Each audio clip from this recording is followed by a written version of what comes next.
bés bi ma déglu lendemain la wala clôturer dossier bi def classement sans suite parce que amul dossier et il le sait. la ca des yëpp wax yaakaar ne mën nga yàq deru nit tey laa gën a siiw ci Sénégalais yi tey laa gën a dëgër tey laa gën a am ndax bi ñu commencé wax ba léegi su ma génnoon fi ngeen gis de te ñaari élection jaar na fi te gis ngeen samay campagne kon ñi ngi sant yàlla kon échec total la.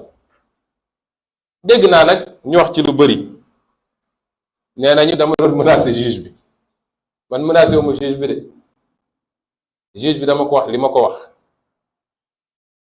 dama ko ne Sénégalais dootuñu nangu réew mi di tàkk ci benn acte boo xam ne benn magistrat moo koy posé parce que nag moomu leen nit ñi de moomu leen nit ñi de doxal leen yoon wax droit jàmm ne ñooy lu ko may nag su ngeen taalee réew mi du ngeen ci mucc loolu nag maa ko wax te am naa sañ-sañ parce que nag dafa doy ñaari bakkan yi fi mujj rot su juge cour suprême defoon liggéeyam xam ni arrêté bi préfet bi jël arrêté bu illégal la mënul tere nit ñi manifester ci base boo xam ne amul kon bakkan du rot na magistrat yi delloo ci seen xel ci yàlla te bàyyi dañu nekkee ñoom ñépp xam nañ ni da ngay gis dara am magistrat boo dajal ci ruq mu ne li mu def du yoon de waaye xam nga rek avocat yépp xam nañ ni lii du yoon waaye ñun jàng nañu nag dofuñu man nu mu tuuti am naa DEA en droit am nañu ay avocat am nañu ay magistrat nañu bàyyi dunguru bu ñu nekkee ci Macky Sall te doxal yoon suñu bëggee jàmm am ci réew parce que ma waxaat ko moo tax ma ne woon gars yi jotagul dem leen toog bu dee bëgg nañu taal réew mi rek nañu essayer def lu ñu warul def ci dossier bi léegi naa Macky Sall ku mu gis ne ko li fi xewoon du fi xewaat lu ko raw moo fi xew nañu delloo ci seen xel te respecter Sénégalais yi réew mi tal na leneen nit ñi lekkuñu naanuñu nit ñi liggéeyuñu nit ñi fajuwuñu réew mi nit ñi sonn nañ ngeen xëy suba ba ngoon jot di complot pour ni ngeen liquider adversaire politique loolu ba kañ ay magistrat leen ci jàppale foo mu jeex wax nañu tamit ni xawma lan ay mystique ak lu ne man de ku ma xam-xamee moom mystique ki wóolul boppam mooy mystique ndax bañ duggee ci bureau ba ci suuf yépp ndox la woon avocat yi non pour jàll lii saafaral gars yi ne ko waa mais doyen ndox mi nu mu demee mu ne non est-ce que ci toiture bi la jóge toiture bi de moo gën a recette fii est-ce que du ci toiture bi la jóge greffier bi ne non clim bi la clim bi kenn taalu ko fu ndox di jóge gars yi ne noonu nañu xaar ba ñu fobeere man ma dox jaar ci kaw ndox li dem toog jàpp sama ñàmb ndax man Macky Sall su dee xërëm rek la yaakaar du musa am dara ci man te teguma ko fenn dul gëm yàlla wóoru ko ak nit ñu baax ñu nekk ci réew mi di ma ñaanal te kenn xamul nu mu toll man yooyu jaaxaluma ma nga bandaas loxo bi fii ba fii xam naa dañ ko ne bul nuyu gars yi loolu day wane manque de confiance te juge bu manqué confiance rek def pression ci kawam day yomb juge bu ragal def pression ci kawam day yàgg moo tax wax naa ko nee naa ko pression yi ñu lay teg yépp xam naa ko Antoine Diome mi ngay jàkkool chaque jour ñu lay wax yéeg nañ ko menaces yeeg proposition yeeg bi nañ yéeg nañ ko parce que ku mun a am document yi ñu am xam nga ni réew mi jaaxaluñu ma ne ko mais na nga jël sa responsabilité parce que réew mi du jeex de fii la nekk loolu moom maa ko wax te je l'assume kon lii moo xew démb amul leneen te wax nañ ko it fàttali naa ko nag ne ko man j'ai rien contre lui te dafa di juge boo xam ne ñi ko xamoon démb ak barki démb nee nañu ku jub la woon ku dëddu woon la démb ak barki démb laa wax ndax gis nañ fi lu ne te dossier bi du n'importe quel dossier ndax Macky Sall bakkanam la ci teg nee naa ko xam naa liñ la sant mooy même su dee dossier bi amoo ci dara fexeel rek ba renvoyer en procès mu doon un procès moral ndaw si ñëw taxaw naan fii la ma def lii fële la ma def lii nangam nangam ma ne ko loolu lañ la sant te loolu du sa liggéey yow xam nga ni loolu du sa liggéey ma ne ko tey aw ma dara contre toi waaye nag dossier bi balaa ñu la koy jox sax février 2021 bi loo dossier bi ne kët ne jon nga publier woon sa page Facebook benn article boo xam ne dañ ma doon saaga ci article est-ce que kooku jaadu na man ma wóolu ko koo xam ne joxaguñ ko woon dossier bi xamuloon sax nit nañ ko mus a jox dossier bi mu publier ci page Facebook am benn article benn waaye Macky Sall bu nekk France bu ma doon saaga man ak bu ma condamné ci dossier bi ñu teg ci ay 9 mois ñu woo ko moom jox ko dossier bi est-ce que loolu war na dal suñu xel ñun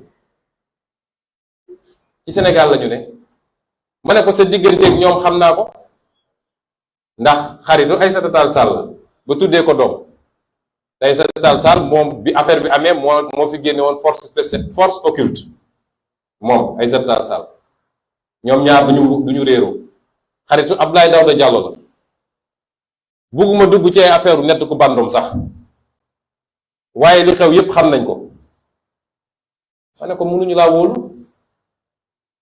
bis boo defee li nga war a def nag dinañ xam ndax mën nañ laa wóolu wala mënuñu laa wóolu lii moo xew démb ci bureau des doyens des juges amul leneen tegal nañ ko lii génne nañu lële ay feni neen ñetti question yi daal la ma waa ji laaj raxasu ci pare na ci affaire ba moo tax ñu ne ko dossier bi nag da nga koy continuer bokk na ci li nga war a def il faut nga déglu général Moussa Fall instruction day mat on instruit à charge et à décharge faaw nga déglu général Moussa Fall faaw nga déglu commandant Abdou Mbeng faaw nga déglu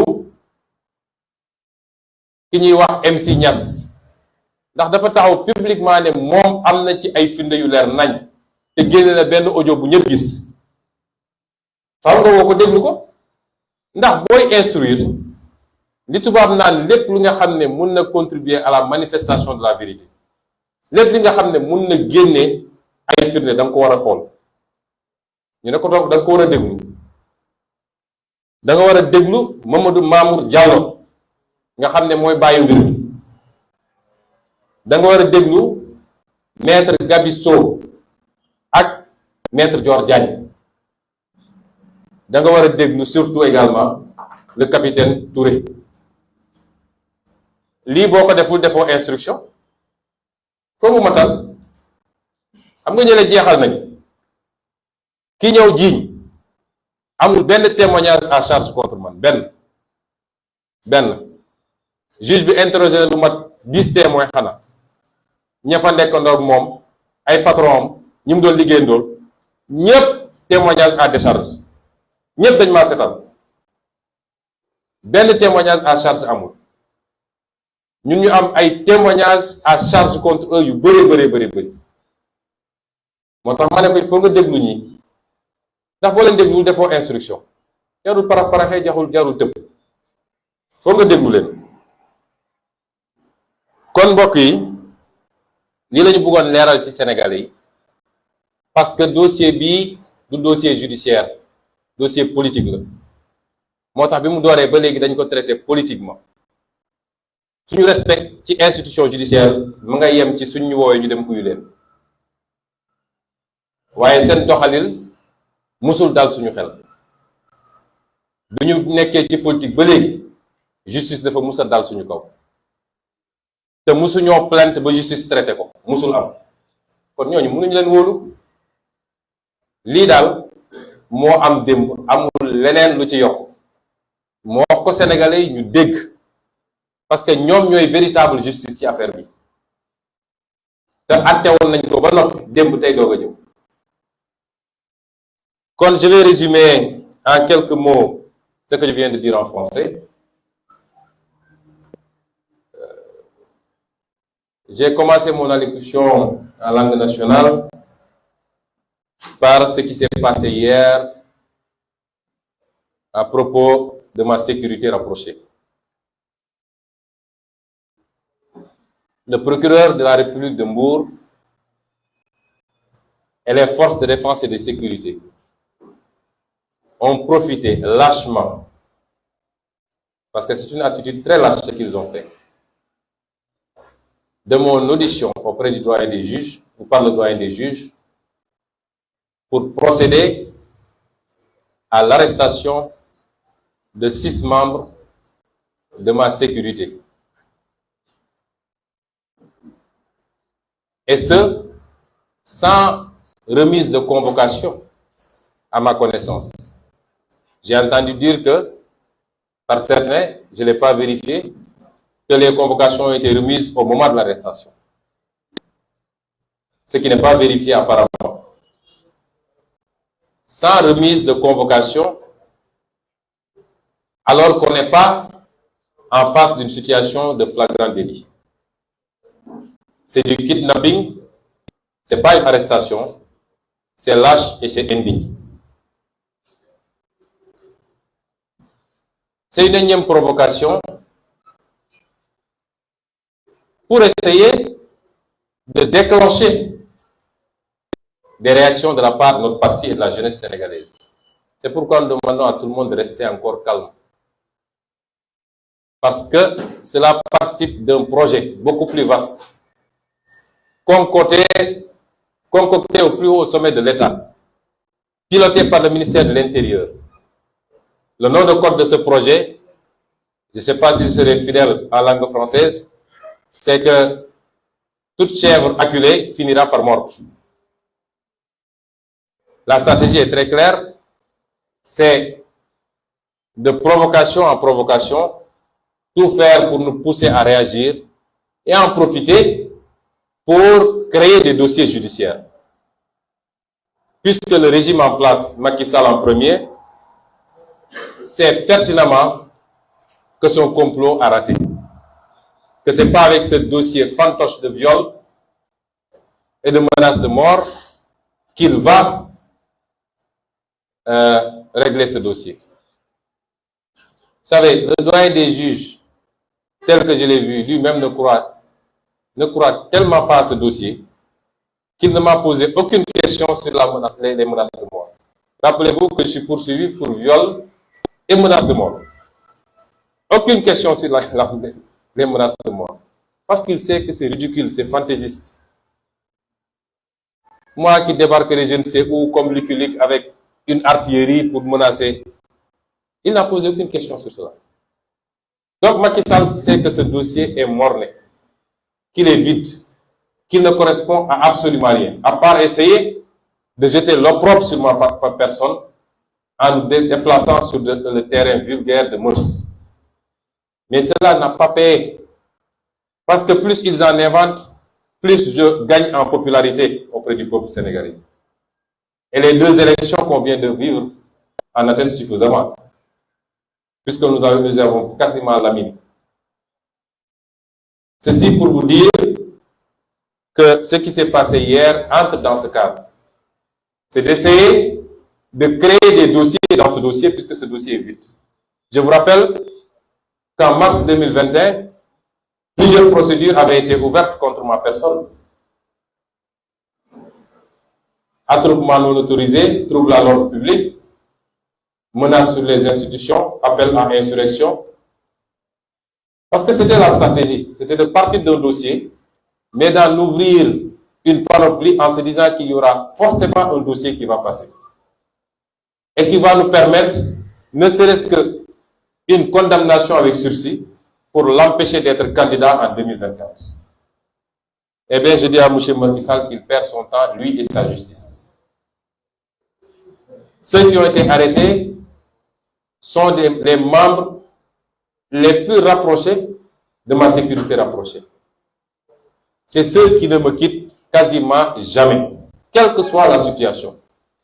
Vous pouvez visionner toutes les images, vous verrez qu'ils sont toujours avec moi. Ces messieurs n'ont participé à aucun affrontement. Ils n'ont participé à aucun risque. Et c'est à tort qu'ils ont été arrêtés. Sans identification ni preuve. Le procureur qui s'est transformé, lui, en juge, a même décrété leur culpabilité hier. Et vous venez prendre des gens qui sont ciblés depuis longtemps.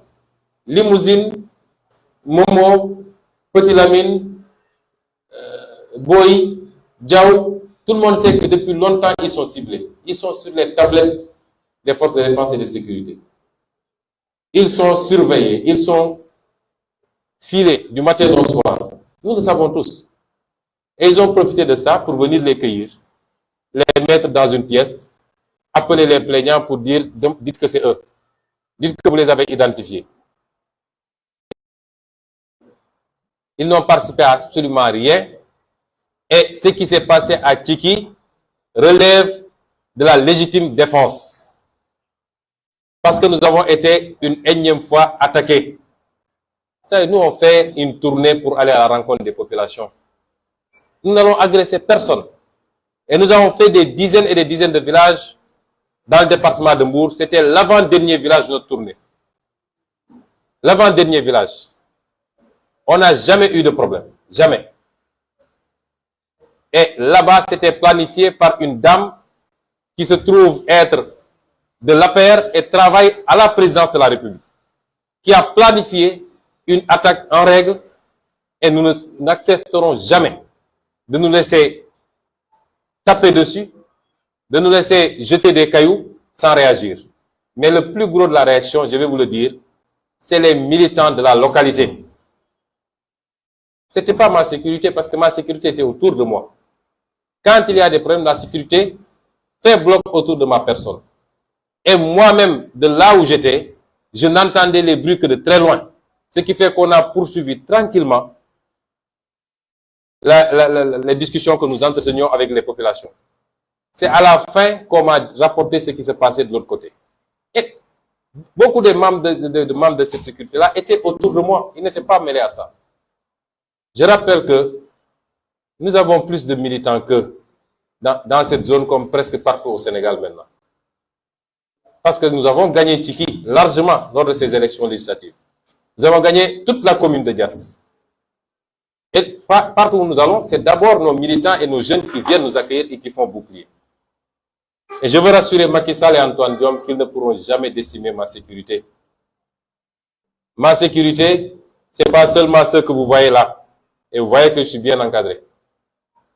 Mais ma sécurité, c'est des milliers, voire des millions de jeunes Sénégalais. C'est ça ma sécurité. Je veux les rassurer également qu'ils ne pourront jamais interrompre ou handicaper la tournée nationale que nous avons démarrée. D'ailleurs, après ce petit répit, nous allons reprendre, s'il plaît à Dieu, la semaine prochaine. Nous ferons les 46 départements du Sénégal. Nous ferons toutes les communes du Sénégal et nous ferons le maximum de villages du Sénégal pour aller rencontrer des Sénégalais. Et ce qu'on a déjà vu dans le département de Mbour est extraordinaire et dépasse toutes nos attentes. C'est ça qui leur fout la frousse que vous voyez actuellement.